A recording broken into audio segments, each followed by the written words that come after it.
Okay. So I walked in and he timed. What's your name? Brandon. Thanks, Brendan. Brendan? Brandon. Brandon. And he timed me. You already made your mind up on me. Every one of you, whether you've made your mind up about who I am. If this was a job interview, you made your mind up whether you're going to hire me. If this was kindergarten on the school bus like my daughter Ariana just hopped on a week ago and sat next to somebody, even though they're only how old? 5 years old, they made their mind up. You might have had a little skewing because you know my wife, and I know you. You might have had a little skewing towards me, a little bias because I looked familiar or we interacted. Some of you in here have impressions of me. The way I talk right now, the way I look.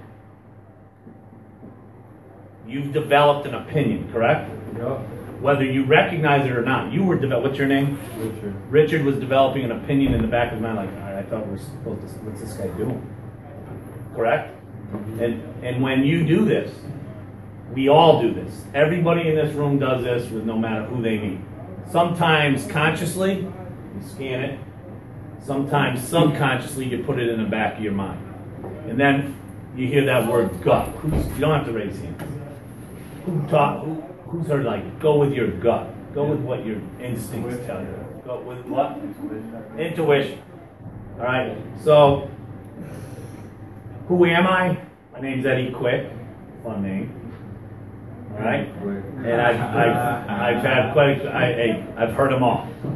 some good. So I have been in East Hartford. Grew up in East Hartford. Then I went. I taught at Hartford Public High School for 10 years. I've coached basketball and football. I have a wife who teaches at East Hartford High, 9th grade, and I have 2 kids. How do we have confidence? Because all of us have been in a situation where we're confident, no matter what it is, and we've been put in situations where we're uncomfortable. All right, and confidence comes with. So this comes with repetition. So in 1983, holy cow, I'm getting old. When my high school basketball coach had us do footwork drills every single day, over and over and over, over and over and over, that developed confidence. And it promoted me to go on and play in college. That's one small aspect. Anybody have younger brothers or sisters? You ever show them? Tell me one thing you've taught them. Have you taught them how to tie their shoe or something? Something you've done repetitively, over and over and over. So, whatever, tying a shoe instills confidence. So repetition really instills confidence. All right? So, what is confidence? We look at people and we go, that person's cocky, right? They're over-cocky.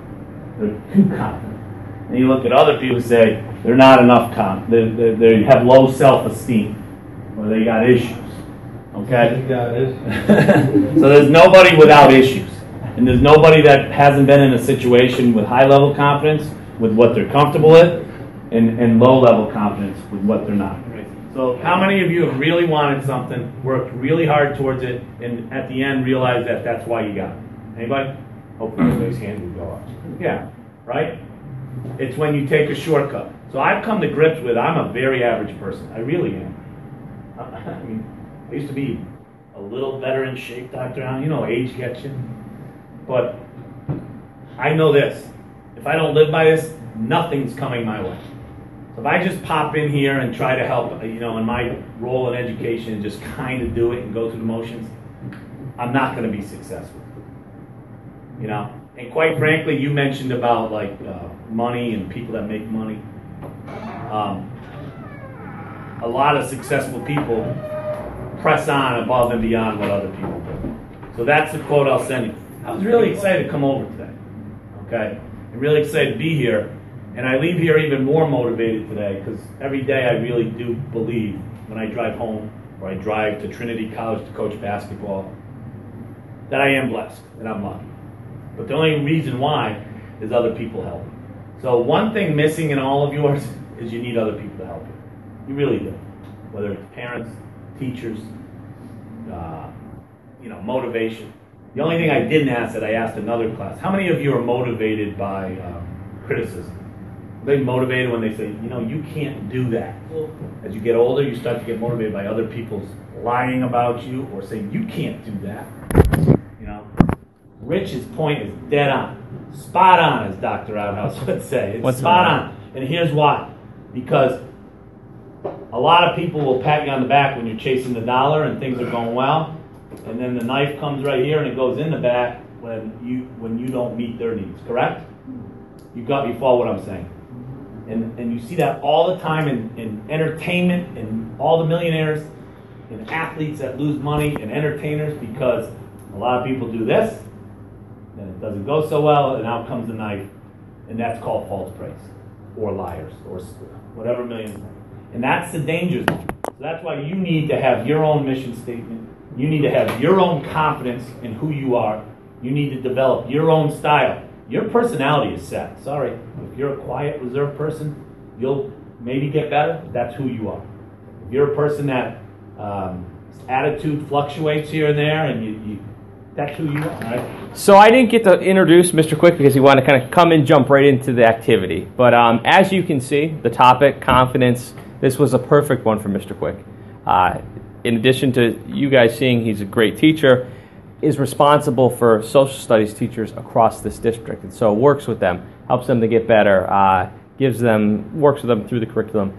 But at its core, in his core, he's clearly a teacher, a coach, someone who wants to help other people, get better. Loves alternative education. We've always had that connection, and as someone who's been in alternative education, you don't really understand it unless you've worked in it. And I think a lot of students in the room can talk about how before you came to Synergy, you had a different idea, a different perception of what goes on there, who the kids are, want to be. I think so. To do those plans, to take on these ambitious goals, you need to be confident. And so I think some of Mr. Quick's points were spot on. We all have characteristics. Everybody in this room has made up their mind what has their personality set. It's just the decisions you're going to make of how you have confidence. I think I've come to grips that really I'm never going to be handed anything because I'm only average. But where I think I separate myself is I'll give above average effort. Who feels like they can give above average effort in things they're passionate about? So I'm passionate about my family. Quite frankly, I'm passionate about education, impacting people's lives like my life. So persistence and determination alone are omnipotent. Anybody know what omnipotent means? Sorry, butchered the word. It's all powerful. The slogan, press on, is solved and always will solve the problems of human race. How many of you have really wanted something, worked really hard towards it, and at the end realized that that's why you got it? Anybody? A lot of successful people press on above and beyond what other people do. So that's the quote. But it is about your confidence. It is about knowing that, okay, today I'm going to figure out one way to get closer to that no longer being a fear. You can do just a little bit each day, you're going to be fine. And that's the hard part. I think we write things down or we have problems and we want them to go away today, now. And we want it to go back to how it was, or we want it to be how it's never been. But that's not how the world works. You just need to know that it's going to take incremental steps. But if you can kind of see that you're moving in the right direction, if you can see that fear that seems so overwhelming, there's one or two strategies that you have today that you didn't have the other day, that's a good thing. And AB, we have you doing all this transitional work, not because you don't know a lot of the things we're talking about, but if we do it more in depth, if we're talking about some things in a way, in a form where you really haven't discussed them before, you're getting other people's perspective from our building, from across the district. The hope is you're going to crush life when you leave high school. And Mr. Quick's story about his former students, we had two of our former students from last year in the building today. We've had countless former students in the building this year and over the course of the last few years, because it's important for you to know that you can be successful here and it leads to further success.